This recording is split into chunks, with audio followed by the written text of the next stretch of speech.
I think on the Owen point of view is, people are unbelievably happy to see him slip up or do something wrong or miss a kick for England like that, and want him to do that, which I think is a disgrace in its own right. The guy is an utter legend for his country, captained us to a World Cup final. He puts his heart and soul in every single time, puts everything on the field for England as well as Saracens, and he's hugely respected in the game. And no one should ever be talked about in that sense.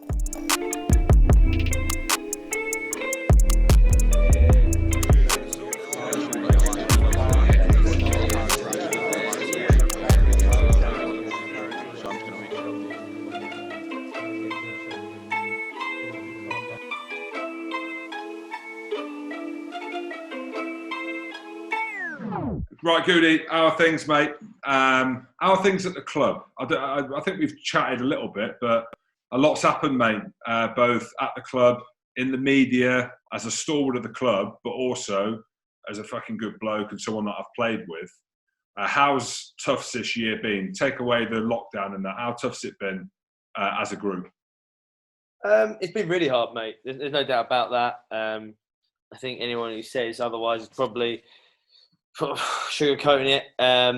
It's been a very hard year across the board for everyone in the world, I think. But obviously, in rugby terms, very tricky, uncertainty, what's going to happen, cuts.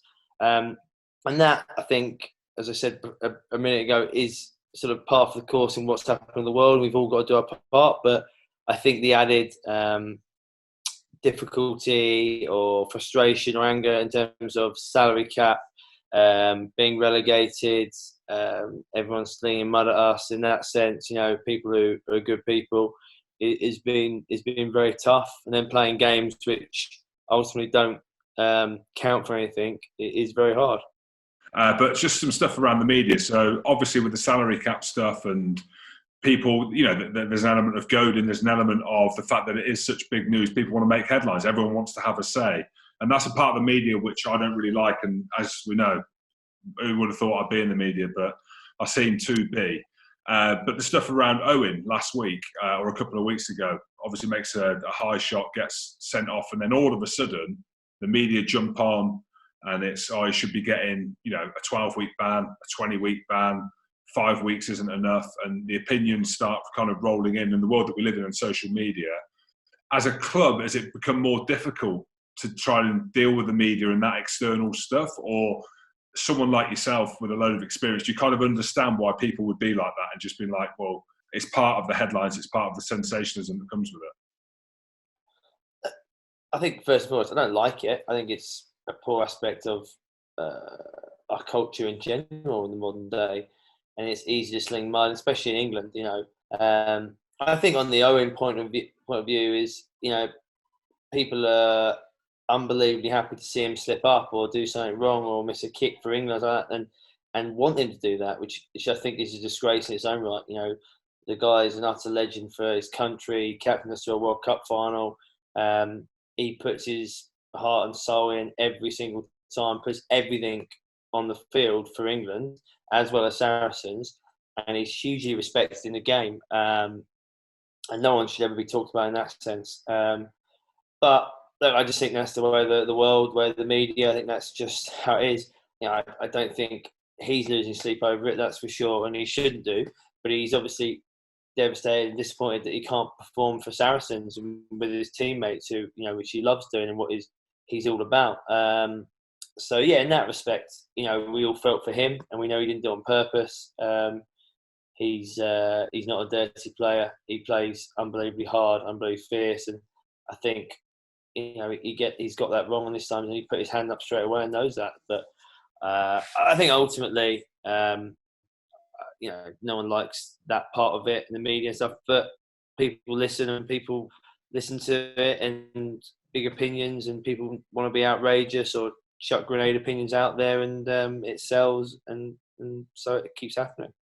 People talk about Jason Leonard being the best Lions tourist, I think Ian McGeechan said 97, that he's ever had, because he wasn't picked, but he did everything to help out Tom Smith and Paul Wallace and did anything for them. Nothing was chore. He was bubbly, he was energetic, and he was just a brilliant tourist in that sense and never got down about anything. I think, going off on a tangent here, but Owen obviously couldn't play in this game. He couldn't have done more for every single person at the club, prepared us in training, training like Johnny Sexton, training the bibs against us, making training as hard as possible so it's realistic to a game, having conversations with different players about what he's seeing, what he thinks, talking to me and everything. And I think that's the bit that people probably don't see, but he's the ultimate team man in that sense and wants the best for the club and the organisation every single time. Absolutely. Well, brings me on to some positive stuff that we can talk about. Ultimate club men, best for the team and all that. 300 games, mate, is weird for you that you've accumulated that many this quickly?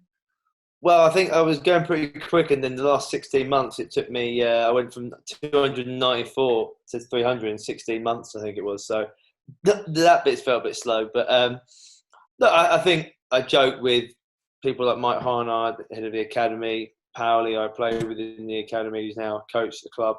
And people like that, they probably didn't see me getting to 300 when I first started in my green van. But now it's I've obviously been here a long time. I've loved every minute of it. It was a massive honour and privilege to have done that at one club at Sarries, and something that I think me and my family are very proud of. And the club's given me so much, and I'm very thankful for that. And as I said, playing for Saracens is amazing for me, and it's what I love doing. No, absolutely. Well, there you go. 300 games. That shows your loyalty back to the club as well, because, mate, loyalty is tough to come by in professional sport and rugby, as we know. Mate, are you off to Japan as well? Have you got a sabbatical there or not? I wouldn't say sabbatical. I don't think they're saying it's sabbatical. I'm meant to be off in a month or so, I think, to Japan to go and play out there. So is that for good? Yeah. Is that for good? I didn't know what the crack was with it. No, I'm going out just for this next season. That's a sabbatical. I don't know, mate. I think I've got quite a bit of running to do out there. They certainly like a bit of running in pre-season. So got that, and then back at Sarries from June. So look, it's a club I love. Perfect world. I wouldn't have ever had to leave the place and stay there till I'm done, really, and be the old team kit man maybe, or kit sweeper, whatever it is. But I think time's obviously very tough at the moment for everyone across the board, all clubs, and I had to do what was best for me and the family, and the club worked best for the club as well.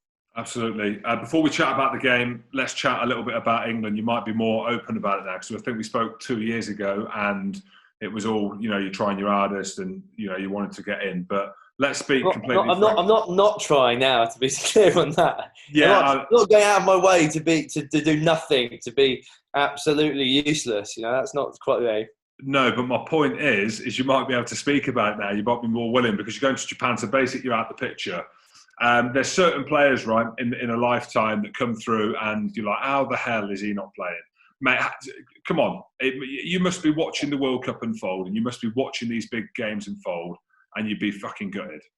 Yeah, I mean, I think that's ever changed. You always gutted not to play for your country if you think you've got a sniff or a chance. And more than a sniff or a chance. So certainly there's been a lot of times, I feel like anyone, I back myself and I feel like I would have added something or brought something to the party or done something that's deserving of being in that team. But it comes down to one man's opinion, and that wasn't for me to be in his team, or maybe the dynamic of the back line or how I play or whatever it was. I can't really answer that fully, but I also don't see the need of going over it too much in terms of, am I bitter? No, I'm not bitter. I would have liked to have played.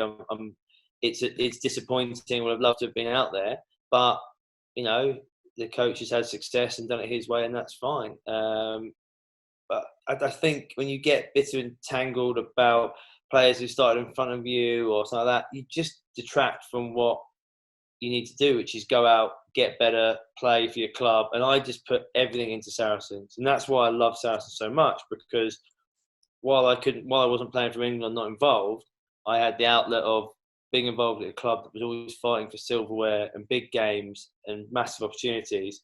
And I saw that as my test match, those European quarterfinals, semi-finals, knockout games, the Premiership knockout games, and I loved it. On a positive note then, proper rugby for you and the lads, because it hasn't been, well, it has been, but ultimately not playing for anything. So everything's been building up to this game, hasn't it, really? I think there's no doubt about that, because it's the game that it matters. We can actually win it. We've obviously loved the competition, full stop. When you're at Sarries, the buzz around on a European Cup week, the coaches are more excited, the players are more excited, and there's no bigger challenge than going to number one seeds over in Dublin, away from home, and playing the team we beat in the final last year. So huge challenge. One that they haven't lost a game since we played them. Unbelievably good side, and we're going to have to bring everything to the party. Because there is a bit of a rivalry developing, isn't there, naturally, between two of the most successful teams in Europe. So 20 points to 10 last season in Newcastle. They obviously won it the year before, comfortably-ish, 30 points to 19. But then 2011, there was two games, 43-20 and 23-25, both to Leinster at Wembley, right? So there's a little bit of a rivalry there. Two quality teams. I was at the game. I didn't commentate. I was pitch side. Mate, they looked unbelievable. So as good as when we played Aurillac. That pass, you did. It was. I can't remember it. Is that the one that I threw out the back door to Ashley on the wing? Is that the one? And it went into the third row of the stand. Yeah. And then Ashley got a ball later and sliced it over the stand somehow. But it was still my fault. And it was my fault. Yeah, it's still your fault though. His kick. Yeah. I know. But mate, how do you beat Leinster? I'm not obviously asking for the game plan, but you've got a team that's unbeaten. I think they're 19, 20 games unbeaten now. Their defence is ridiculous. Their ball carrying ability, whatever players they play with, they're phenomenal. But we know that you lads can beat them.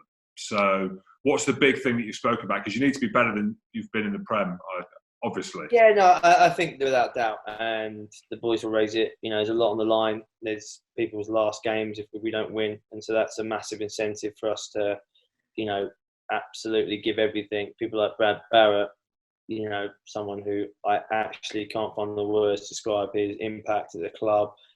But I think, talking about Leinster, I think one big thing for us is we have beaten them before. And you talk about the 20 wins. We were the last team to beat them. And they know that.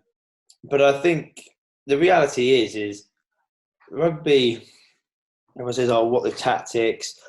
It's not like you go, their tight head's a bit of a rubbish defender, he's a bit slow, we're going to run at him. You don't get too many Pietrus Duplessis on the pitch anymore. That's a slide there. In fact, I'll take that back. Pietrus, the scrum tractor is wonderful. 5-year deal, Australia. What a man. Mate, you need to bring him down, mate. He's got a 5-year deal, like you just said, at Australia, mate. He'll take it. How? Scrums, that's why. Fully deserved. He's trademarked the scrum tractor. That is who he is. He carried Mako Vunipola to a European Cup final. That's what he once told me.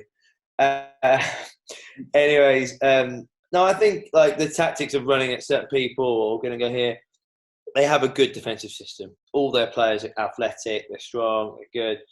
I think the reality with someone like that, a well-oiled machine, a very good side, is you just can't let them get comfortable. You can't let them get momentum and just give Johnny Sexton time to kick corners, do what he wants, do run-around plays, and just dictate the tempo. You have to be in their face. You have to be aggressive. You can't allow teams to have everything their own way. And they'll be doing the same to us in that sense. And I think it's that wrestling of the momentum. And it's simple, really, and that sounds basic. But if you can get on the front foot early in the phase, get on the front foot and attack any side, they'll be on the back foot and you're going at them and you can get good opportunities. But if the ball gets slow and they've got lots of numbers on their feet, they're going to come and hit you and it's going to be a hard day. It's going to be difficult no matter who you have. So I think it's about not allowing them time, space, momentum, everything you don't want to give a top team.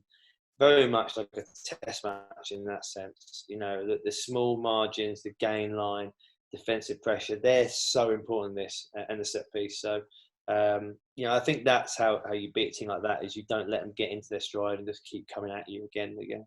And without overstating it and speaking the obvious about the magnitude of the game for the club, and again, I don't want to over-amp it, but is this the biggest game, you'd say, in the club's history for all the things that you said? You've obviously mentioned Brad, a couple of the players leaving, the history of this season, and obviously what's in front of the club and the situation Sarries have found itself in. How big a game is it, or is it just another game? I think it'd be one of the biggest achievements we've ever had. You know, we are underdogs going into this game. You know, things have changed, and it will be an unbelievable performance from us, and one that we're very capable of, but will be very, very tough. There's no doubt about that. To say it's the biggest game in the club's history, I don't know about that, but because I don't think you ever want to put too much magnitude in any game. I think there's just a real buzz and excitement and nervousness has been around the club this week of wanting to get a proper performance in, a proper Saracens performance. And that is something that we're excited to try and reach, but also aware that if we don't, then we'll get blown off the park. So we have to be right there, playing at our best, you know, and making sure the togetherness that we talk about as a group really stands the test of time when we're out there on the field. Goody. Well, I can't wait, mate. If you need a video message sent in to the boys that you want to share around the group to rally the troops, just let me know and I'll send it through. I'll get Sling to text you so it goes up just before we go out for the game, mate. And then you'll be there, you know, as a ball boy to hold Brad's hand as he walks out. Done, mate. Done. Decided. Happy days. Goody, thanks very much, buddy. Absolutely love that. Thank you. Good luck at the weekend, mate. I'm rooting for Sarries until I speak to O'Driscoll later, and I'll be telling him that I'm rooting for. He's not even playing, mate. If you'd said someone who was actually playing, I'd say you could root for them. But you can't pick someone who's an old Leinster player. No one will speak to me. Even no one will speak to me there. No one will speak to me there. Right, mate. You'd just be like every Munster person who no one speaks at Dublin either. You know, Alan Quinlan says he gets the cold shoulder every time he goes there. Cheers, Goody. Cheers, pal.